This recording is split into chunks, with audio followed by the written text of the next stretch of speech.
Okay, 05. Let's get going. Agenda.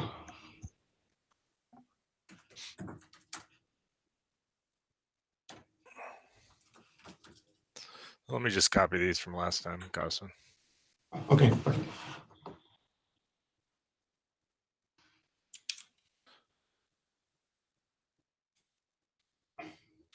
So one question about the previous agenda. I see that distroless discussion. I put some comments in the bug as well. My concern. Okay, let me put it on the agenda as well. So it's. Yeah, we did have quite a bit of discussion around that, actually. It was a shame it's that part of the discussion. Yeah, just one comment is we have a clear use case to support user customizable or multiple base images, because it is critical for many customers to standardize on a particular image. So if you have an organization that is standardizing in Ubuntu X, we want to be able to provide proxies that use exactly the image that is, and including ability for people to build their images with whatever is certified in their environment. That's one reason that we must support arbitrary base images. And second reason is that for performance point of view, startup time and a lot of other things improve if the application is using the same base image as a proxy, because loading an application that is based on Ubuntu and an image that is based on Debian and a proxy that is based on Ubuntu or distroless is slow and requires downloading two images, and it's not ideal. Right. So we want to support a series of proxy images that you can customize, and you can say, I want to use proxy v2 / Debian or Debian proxy v2, and basically most common distributions should be supported and distributed out of the release, including distroless, of course. And we should provide some way for people to build their own customized image. Basically, they can use Docker, some requirement or something, and they can create their own base proxy images. Basically, that's my Cool.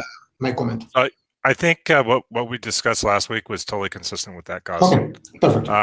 Pretty much what we talked about. We didn't talk about much about the other distros or the base customization, but we did talk about making sure distroless was isolated from the existing base images. So it'd be like a different type of base image, which would be distroless. Yeah, and I don't know if people know that it's already possible. So anyone can build an image of proxy with arbitrary base image, or almost arbitrary, by simply doing a local, creating whatever image they want as a base, labeling it locally with Istio nightly base or whatever it's a label, and then doing make proxy. Because the way it is structured, it's the make proxy is using whatever is labeled with that particular label, which can be downloaded from Docker, but can be whatever you want to label.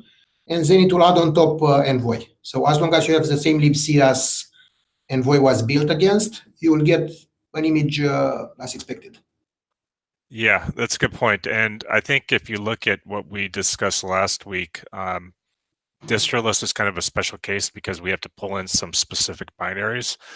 So we talked about having separate Docker files that would be tested nightly. Yes, that's perfectly fine. But I suspect it will still work because you have distroless. You have a Docker file that pulls whatever is necessary.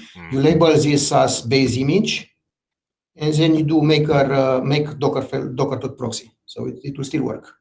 Yeah, I guess one of the issues is there's two different types of base. I'm not sure. Are any of the SAP folks on? I don't see any of them. But let's focus on how we test it. So basically, the main thing is to add it to the stability and normal testing. The stability cluster is already set up to handle multiple base images, multiple proxy images. There is an annotation that is present already. You can use it, and you can specify which proxy image to use for each particular. So I suppose you are familiar with the stability cluster. It has a bunch of Fortio and other applications, and some Fortio images. Each Fortio server has a Fortio client, and there's some annotation to control each Fortio to use a different base image, to use different whatever, to not use policy, to use policy, all kind of combinations. Okay, no, I wasn't aware of this custom, but I'll take a look. Yeah, in the tools repository, you can look. Okay. So if you look at the Check it out. annotation in different pods, there is one pointing to an image from 08 or from 10 and to verify that different version of proxy are still compatible with the control plane. There are all kind of combinations that can be made. Okay, so what we talked about was just handling the current tests, not anything in the tools repo. Last week we talked about handling, or 2 weeks ago we talked about handling the regular tests. I think it will be much better to do it this way with the stability, because first of all, the stability is also ensuring that there are no leaks, crashes, whatever instability, and it's far more efficient because you just write one YAML file for each proxy versions that you want to test. You put it there and it's automatically tested, and you don't have to do pretty much anything else. So any combination, as long as you have something that has a client and a server, and Fortio is obviously something very easy to add. You add the YAML files there, and we have plenty of capacity to run, and we can put as many combinations as necessary in the stability cluster. Okay, I'll take a look. I don't know much about it. I need to look at that. Sounds like. Yes. Yeah. I can tell you that the general thinking the last environments worker meeting was just to focus on a nightly test because the cost of running all of the tests per distro is too high. That's exactly what it's doing. It's a nightly test effectively, but the idea is that it's one framework that can handle all distros at the same time, basically. Interesting. Okay. And most interesting is you can compare, because then by running them side by side and having metrics on all of them, if, for example, distro has happened to, for whatever reason, to be 20% slower than Ubuntu, you will see it on the graphs. So you can see side by side how they compare, because there may be a regression in whatever base library or strange thing happen when you test at scale. So is this going to replace this testing framework? Is this going to replace what's the current ETE tests? It's a completely different. So this is a stability, performance, and release qualification test. Okay. It's what we use to verify that we don't have memory leaks, we don't have performance regressions, we don't have stuff crashing after 2 or 3 hours. So it's a test that runs for 24 hours or even longer for weekly. And it's intended to cover as many scenarios as possible, and the tests are based on metrics. Basically, there is some script that is looking at Grafana metrics to verify there are no 503s, there are no whatever. Okay. I don't think the SAP guys know about this, and they're doing most of the work here. So I'll make sure that I'll remind them, and I already added to the new installer test to install the cluster, basically the stability cluster. Okay, cool. That sounds good. I think anywhere we can improve the testing is a good thing. Yes, I mean, and this is ideal for this kind of testing. I mean, verifying different versions queue and verifying different bases. It's perfect for this framework. Okay. So the installer, the composition. I think it's also my status is we have basic CI/CD working. And again, SAP, thank you to, I don't know if anyone is online to get the things, but they did most of the work. It's not perfect, but we have the basics in place. And there is a make test now that will allow you to run the installer and the test locally, because it's starting kind, Kubernetes in Docker. So you can test locally and do whatever you need. Probably soon we'll also run the versions queue and part of the stability cluster running on kind as well for people who want to develop and to make quick tests. Yeah, we need more testing, more people to look at it and to try different combinations, because being decomposed and modular, there are many permutations and combinations that need to be tried. What sort of CI/CD do we plan to have on this? So right now we do have 2 CI/CD systems in place, and we may have 3. The SAP set up Concourse because they use it internally and they have a lot of experience with it, and that's fine. I set up BuildKite, which is the build systems that we are trying to switch from Circle CI as part of CodeMove. And there is another effort to have a new version of PRAO that is running tests. So part of CodeMove will stabilize or will choose one of them. So it will be either BuildKite or PRAO most likely. And that will be the official Circle CI/CD systems that will be used across Istio. However, we want to support multiple CI/CD systems, in particular for installer, because one of the goals is to allow integration between different enterprises and organization and vendors using different CI/CD systems and the installer. So if some organization uses Concourse internally, they can use the stuff that SAP did. Some organizations using whatever, they should be able to integrate. But there will be one official Istio CI/CD system, which is TBD, BuildKite or PRAO, and multiple other systems that could be supported, and people are welcome to contribute other integrations to other CI/CD systems, but they will not be official and not be the supported ones, so they will not be required.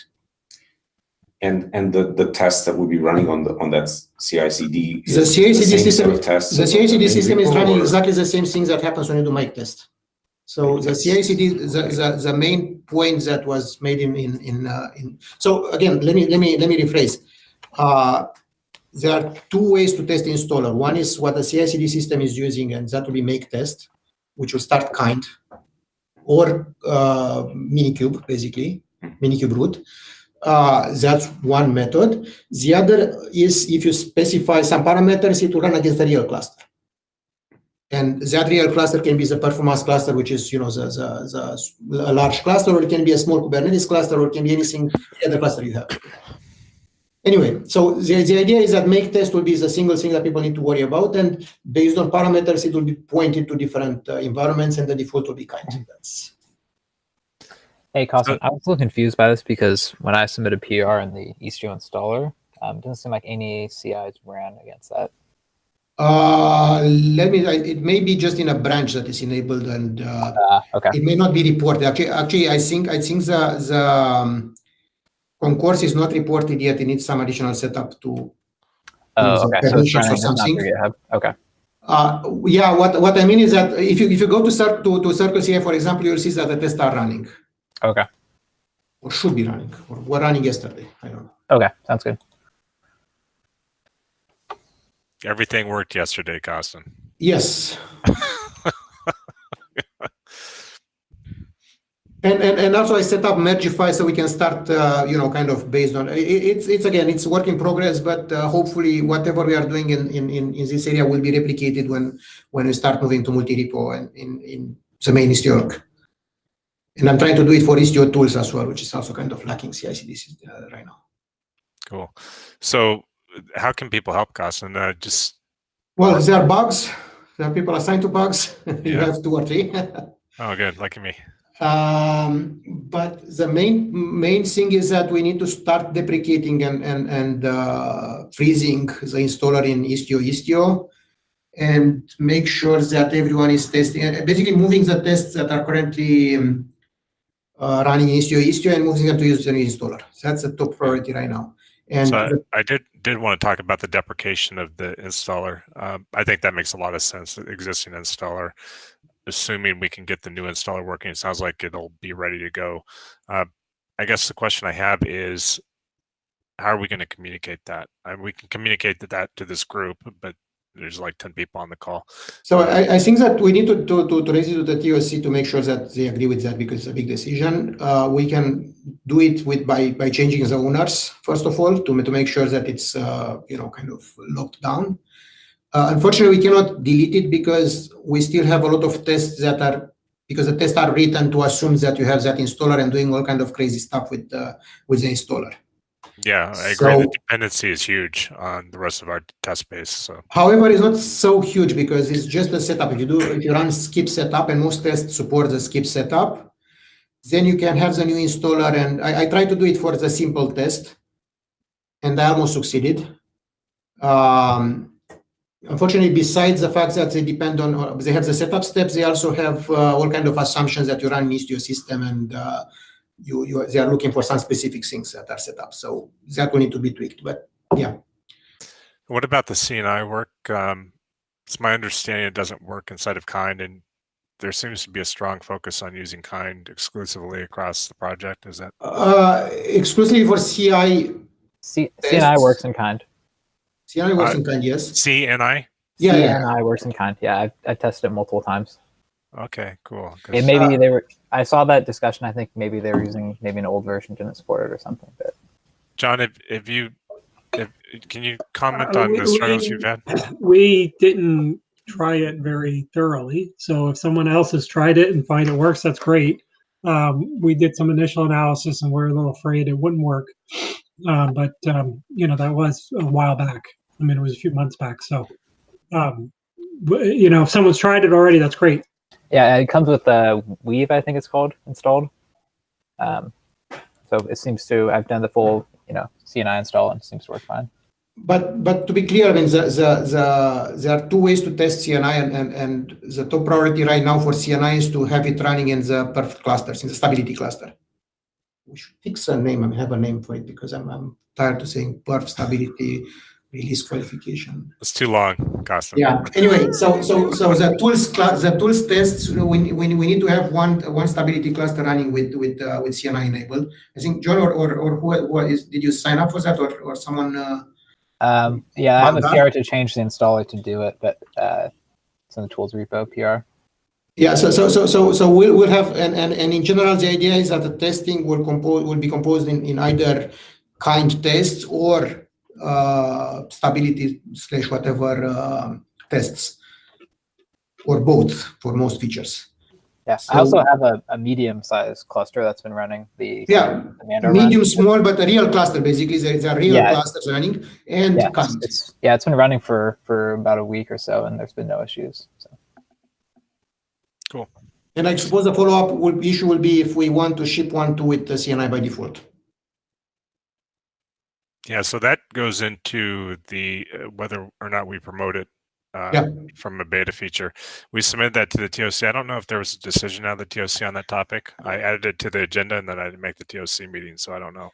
Well, once we have the stability and we confirm that, then it will be probably a much simpler argument. Again, beta is one aspect, default is a different aspect. So, yeah, or recommended, because in new installers there is no default. It's basically you install it or you don't install it. It's your it's a la carte. Yeah. Okay. So the operator will not be a la carte though. So I guess we can segue into that. Why do you think operator will not be a la carte? I mean.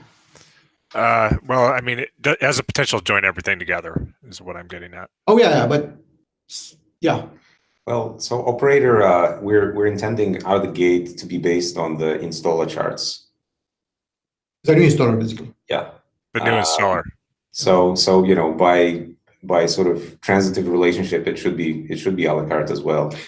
In the sense that you can turn on and off components as you choose. So one thing, sorry, let me to finish the previous issue because and to have a proper segue into the operator. One thing that we've been discussing and trying to do is to have a sort of poorest man operator, meaning that the new installer, there is an install script in the that we use for test, for example, in the new installer repository, and part of the tests, we basically create a Docker image that includes all the charts in the installer. So we are trying to have a small pod, basically, that is running a shell loop, which is reading values.yaml, check if it changed, apply, install, effectively. That sounds like my first go at an operator. That's in fact based on the Istio init or whatever we did for. So it's basically a very simple version which is intended also to upgrade, to make sure that we can upgrade and have a simpler way to integrate the performance cluster with the rest, and to simplify the testing because there are some optimizations for Kind if we use this approach. But it will also be something that will be kind of an early access operator that is kind of fluctuating, and whenever you change values.yaml, something happens. Okay. So Kevin had just left a chat. Let me read it. Or Kevin, do you want to just open your mic up and say what you wanted to say? Or...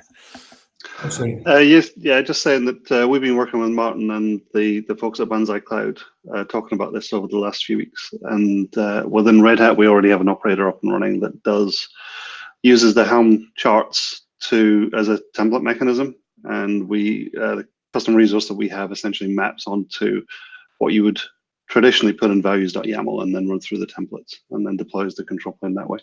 So we have all the flexibility there, the same that you would have with running Helm template and enabling and disabling stuff and configuring stuff through the values.yaml. Oh, perfect. That's pretty cool. I think one challenge you're going to run into there, Kevin, is it sounds like we may deprecate the install as it exists today. The chart, basically. Yeah, the charts. In favor of? New charts. Yeah. So Kevin, I guess, has been on PTO a couple of weeks, so he's missed out. Yeah. I have, unfortunately, yes. Yeah.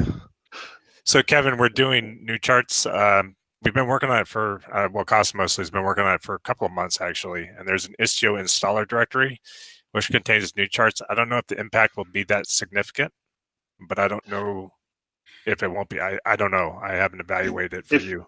If you mean new charts as in you're still using Helm to template it, then we're fine. That shouldn't be an issue at all for us. Yes, definitely. It's basically we refactored the installer to be a la carte, meaning that you can install each component independently of each other, and you can roll it, and you can have multiple versions of the same of a component running at the same time.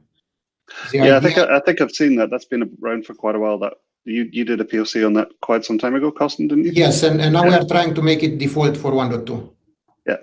Yeah, no, that's fine. That should fit into our stuff anyway. And in large part is intended to allow operator to kind of do a smart migration when you upgrade from 1 to 1.2 or other upgrades, or you change any component. You should be able to do it smoothly where you have the new version running, you shift traffic, operator can do smart things. So if it look for 503s and roll back, I mean, what Knative is doing effectively. Yeah, we're basically trying to get to a Lego block approach, building blocks versus bam, there you go, there's the install. You replace Istio and whatever happens. Who knows? Yeah, and we hope it works. That's not a good approach. So, okay. Did we want to talk about the operator now, Costin? Or please. Sorry. Okay. Yeah, no worries. So as Kevin already mentioned, we have been working on trying to converge on a sort of first MVP. And I think we're pretty much there. I think we have pretty good agreement between all the folks on the team, and I also vetted the design and the kind of initial API through the TOC. So I think we have pretty good agreement among interested parties and the people that will be working on this, that are working on this. So one thing that came out in the API reviews, there were a couple of API reviews with the TOC, and I guess where the API started was as a comprehensive replacement for values.yaml. A restructuring and a cleanup of values.yaml, and during the review there was quite a bit of back and forth about, does it make sense to continue to support all these parameters as an installation API? Because it's quite likely that many of those settings will move into CRDs in the future. So all the config maps that are currently sort of installed as part of Helm charts are likely to be refactored as CRDs and be consumed directly. Or customized, because... So customize, I guess that's something else, but the point being that we don't necessarily want to introduce a new large API just to deprecate it. Just to deprecate it, 1 quarter later. After all that, I guess where we're starting with is to mainly use values.yaml. We'll mostly just continue to use values.yaml. There will be a minimal API that we do need for the operator, And some things that are not likely to end up as CRDs, we will still make part of the installer API. So for example, some of the resource stuff, like some of the resource defaults, it makes sense to have those things in the operator API because they're never going to become CRDs. And well, it's so that's still debated, I think. Okay, well, let's keep debating.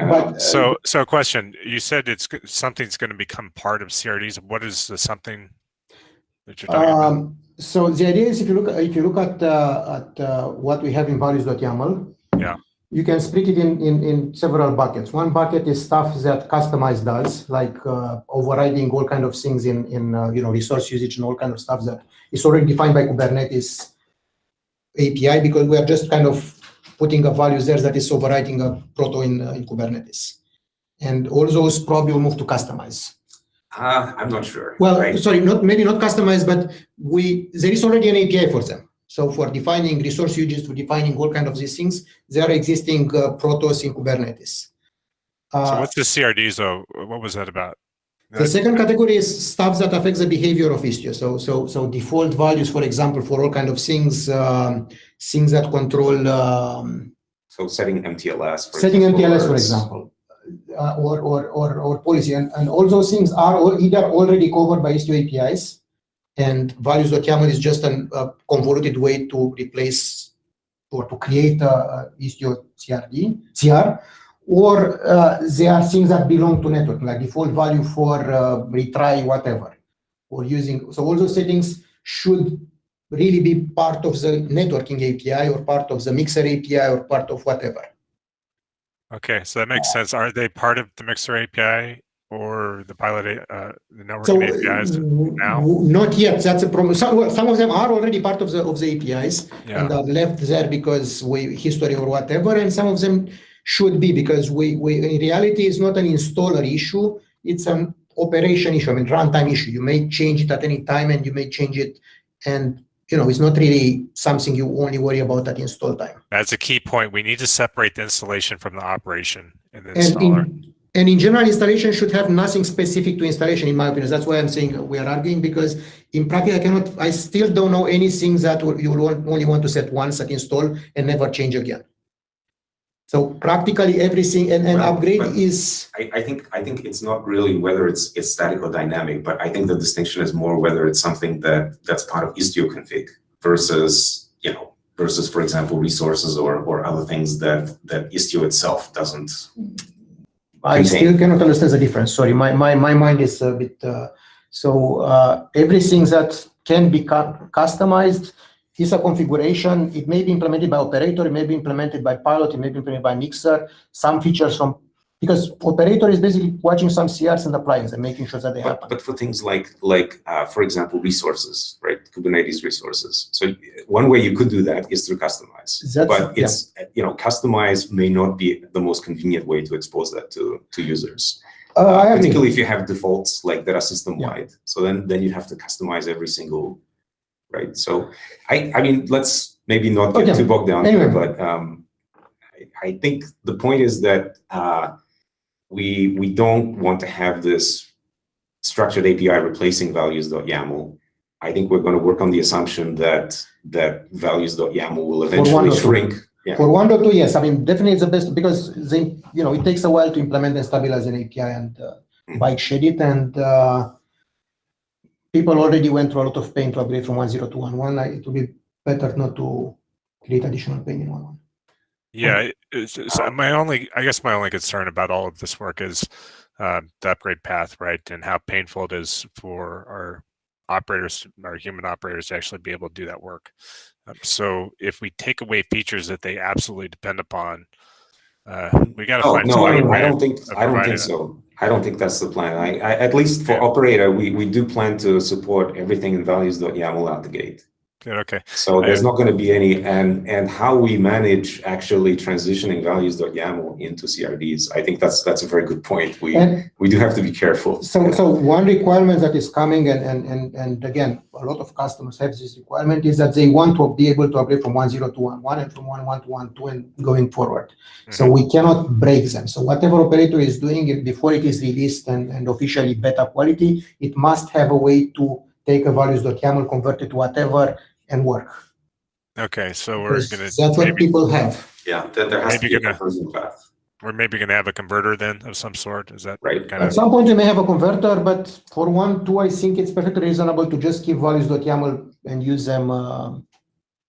Yeah, I think that, one thing I'm a little concerned about with keeping values.yaml is, I think that it's a fine goal to move values.yaml into CRDs. I wonder, in practice, how long that's going to take because there's so many other high priority items.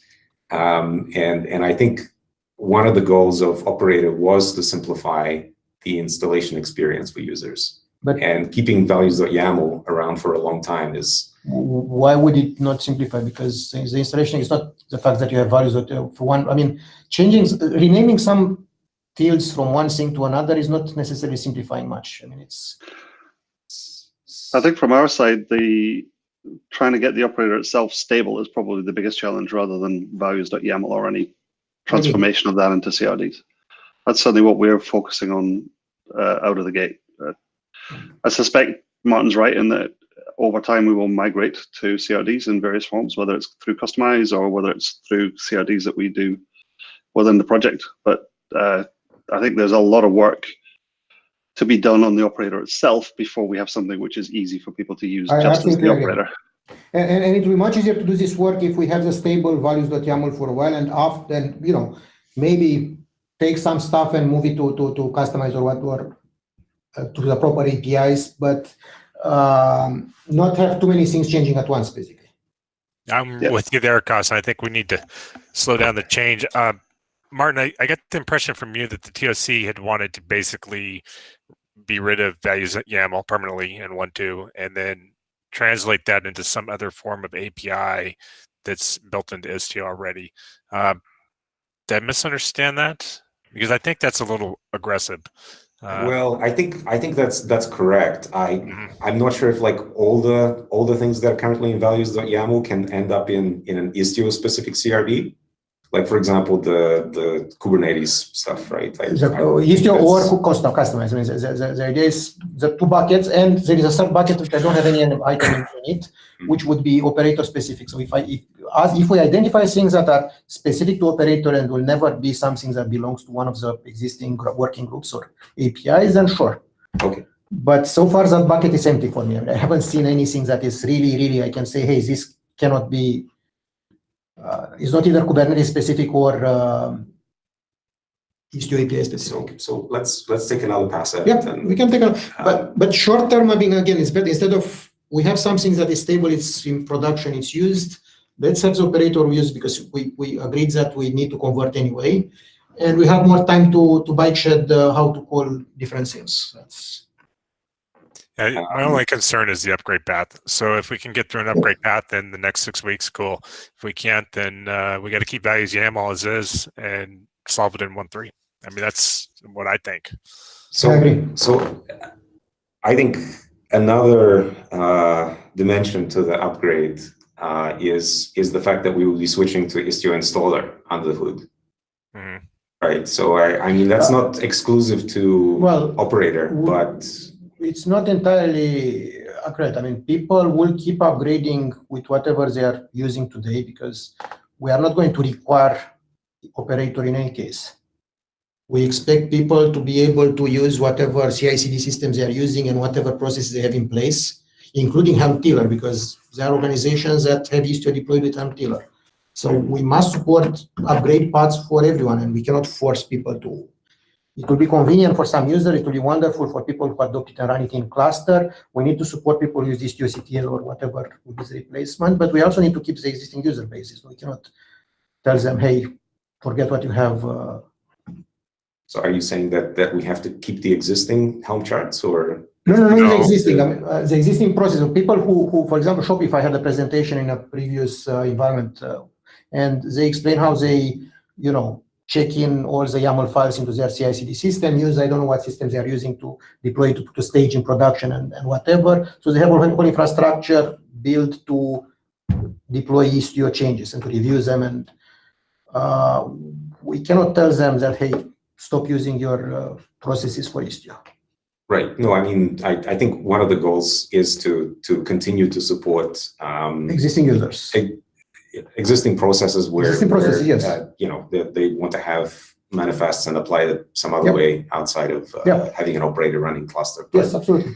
I was just talking more about the fact that we are transitioning from the current set of charts to a different set of charts. That's understood. Yeah. I think there may be some challenges around making sure that upgrades are smooth there. The main point of the new installer is to make the upgrade process safe by giving you, you keep the old one in place, you have the new one in a new namespace, and you shift traffic at your leisure. You are not doing that's why we are moving to an installer, to not have ever upgrade problems again. So are we abandoning in-place upgrade in that case? Absolutely. Yeah, that's gone. It's completely gone. We don't want to ever have the problem of upgrade and pray, basically. Okay. It's so hard. It's such a hard problem to solve, and Helm just isn't up to the job. And in general, it's not the proper way. Istio in general is recommending people that when they deploy a new application, they create V2, they do use the routing rule. That's the whole point of Istio, to allow people to smoothly and safely upgrade their own version of application. And Knative is doing kind of the same thing. It's crazy that our own installer is not doing the same thing. I think it's been an expediency problem, Costin, and I know. that will remain an issue going forward. I don't think that's going to magically solve itself. So. No, but again, we need to make steps, and we have infrastructure. We have ability to have traffic shift. We can do traffic shift for Mixer. We can do traffic shift for a lot of components in Istio itself, including Pilot. Yeah, I totally agree with the approach, Costin. I'm just concerned about the 1.2 target. Hold on, Costin, I have a question. Yep. Did I hear you correctly when you said that there are some changes being made such that it will not be possible to upgrade Istio components in place? It will not be recommended to upgrade Istio components in place. Why? Because it's not safe. It's not the proper way to upgrade components. This is some assumption that's been made in the development of Istio, because it's based on the experience of Istio from 0.2 up to 1.1, where every time when we did upgrade in place, something broke and something was not. Is it fair to say that Istio has not been designed to be upgraded in place, and now there's a concerted decision being made not to support that? I would say no component. Istio in general, the idea is that you should never upgrade any component, not only Istio, in place. You should always have a shift. I disagree. I completely disagree. Okay. We have a lot of experience in Cloud Foundry doing rolling deploys, do it very successfully, and our customers appreciate that because it doesn't require duplicate footprint in their infrastructure. Remember, we don't operate in environments where infrastructure is unlimited. We're operating in on-premises enterprise infrastructure, where having to stand up a completely duplicate platform and shift traffic over, this is not viable. So let me. We are not saying that we are going to have a duplicate environment completely. We are saying that each component of Istio, let's say you want to upgrade Istio to next version. You upgrade each component independently, and it's equivalent with a rolling upgrade that is happening today. So today, when you upgrade in place, effectively means that you have the old pod running version 1.0, you start a new pod running version 1.1, and slowly you kind of kill the old pod when it's ready. So you don't have traffic loss. So let's say that I'm operating Pilot and I've got 10 instances of it. Yep. The way that I'd like to upgrade it is by creating one new instance of pilot with the new version. Yep. And deleting one instance of the old version, and That's then exactly adding how it should work. another Yes, new instance. I Yes, don't want to absolutely. stand up 10 instances of the new version and do some hard Absolutely. cutover. Absolutely. That's Okay. exactly what we're trying to do. All right. So we call that a rolling deploy. I misunderstood you when you said you didn't want to support in-place upgrades. No. It's a rolling upgrade, but again, we are trying to have this process to be controllable by user. So instead of doing a rolling upgrade where Kubernetes take care of moving stuff and it's upgrading the pilot, you use operator or whatever, and you have the 10 instances of pilot, you create a new instance of pilot, a new version, and then you have control over when applications shift to the new instance of pilot. So you can keep the new version of pilot for a week with only canary application pointing to this new pilot, verify nothing breaks, and then gradually shift. I mean, we have the 5.5, and if you find any problem, you can move back to the previous version. Okay, great. So I think my understanding now is that before you were relying on Kubernetes to do the upgrade, and now you're allowing some external mechanism, whether it's an operator or Bosch, to handle the rolling upgrade, to orchestrate the rolling upgrade. Is that right? Yes. Great, thank you. And the in-place part is in order to prevent, to allow this kind of configuration, because pilot, it depends on all kind of CRs and static configuration, because that's one problem. If you update values.yaml, a configuration change is equivalent to the rollout effectively. So if you want to change MTLS, or if you want to change any setting, it's more or less equivalent to the rolling upgrade of pilot, because you are changing the behavior and it may break or not applications. So that's the reason we are putting the new pilot in a different namespace, or in a different kind of, Knative is calling it revision, I believe. So the combination of the new version of pilot and the new settings that you want to apply is the new versions that you are rolling towards. Yeah, that makes sense to us too. Okay, good.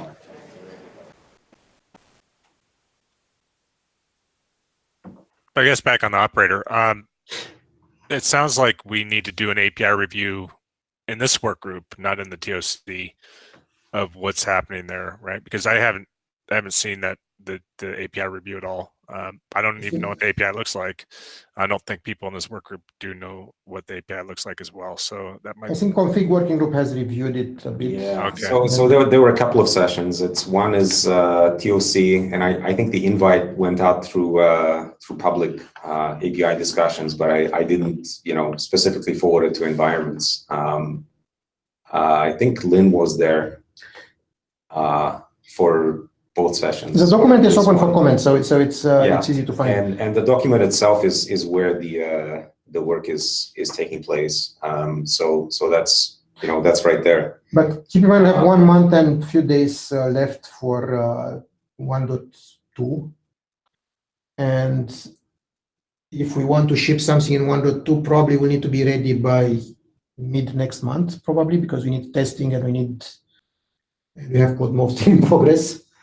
So I don't know how much bike shading we can do in the time left. Along those lines, where the actual work is at is, there have been three sets of folks that are working on 3 different prototypes, and we're just beginning the process right now. So we've set up a new repo on the Istio ecosystem called Istio Operator, and we're now in the process of trying to figure out how to split up the different pieces of work that people have done and start merging it in through smaller sort of bite-sized PRs that we can review.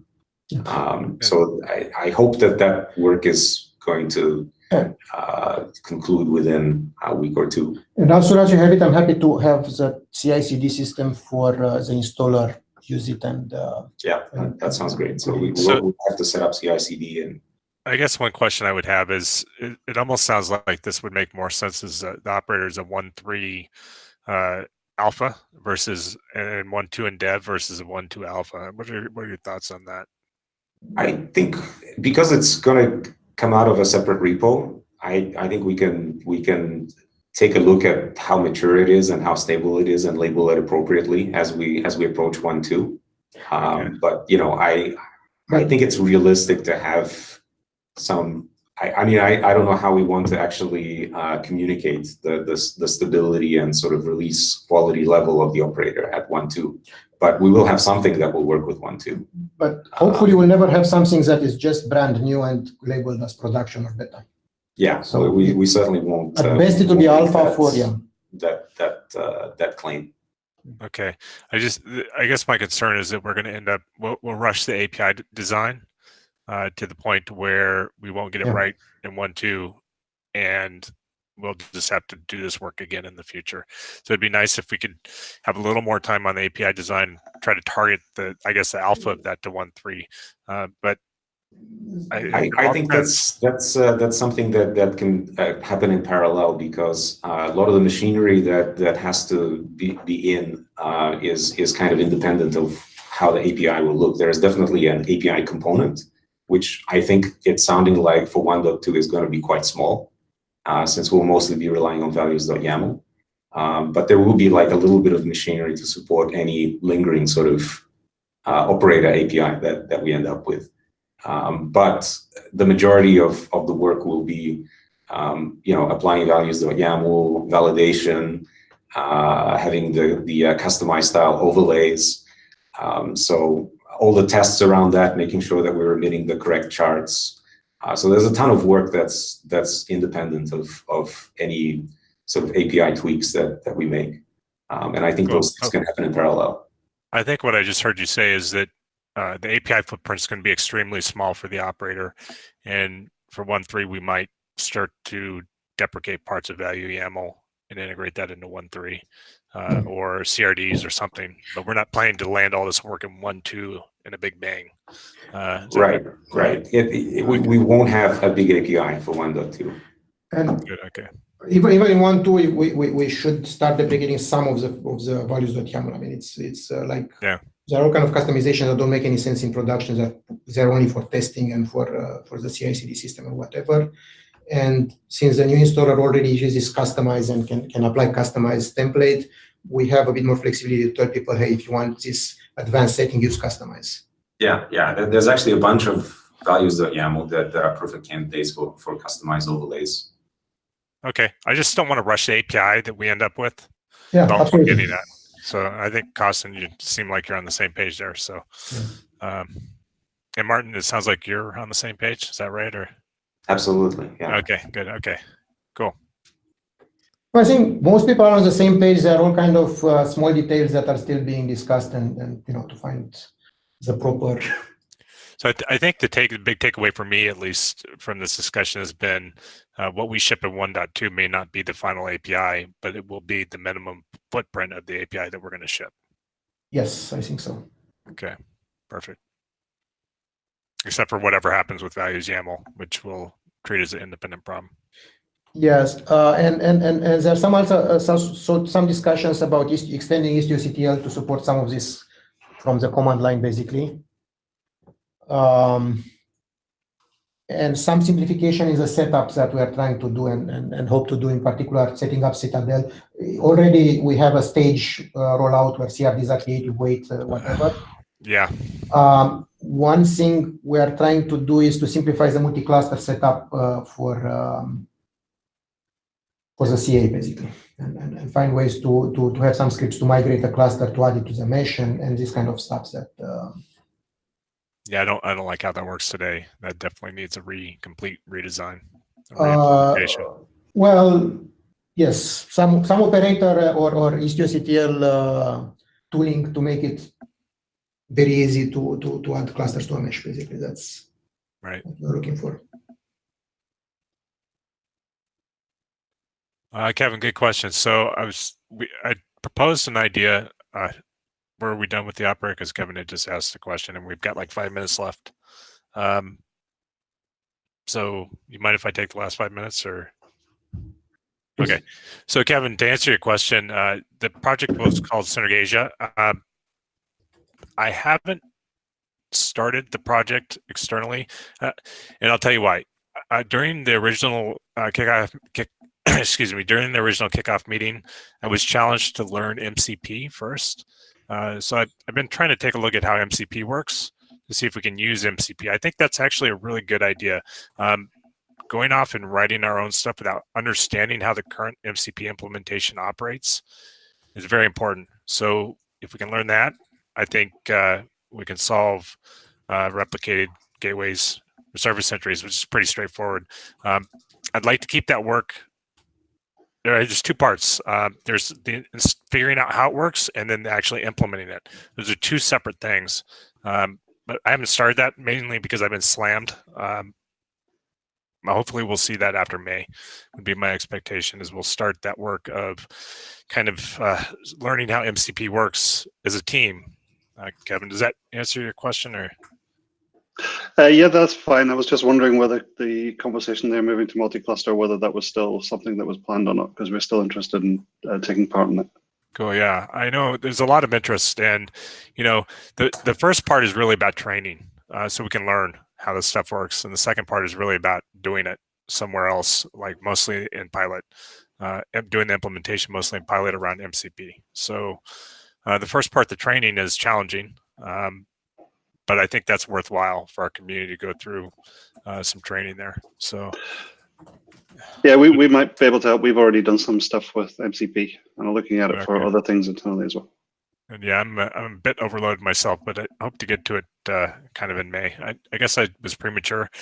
I thought we'd have less work in 1.2 than we do. We actually, if you look at the GitHub link, we've got like 2 minutes left. If you look at the GitHub link, there's a boatload of work there for 1.2, and it's like 6 weeks out, 5 weeks out, something like that. So.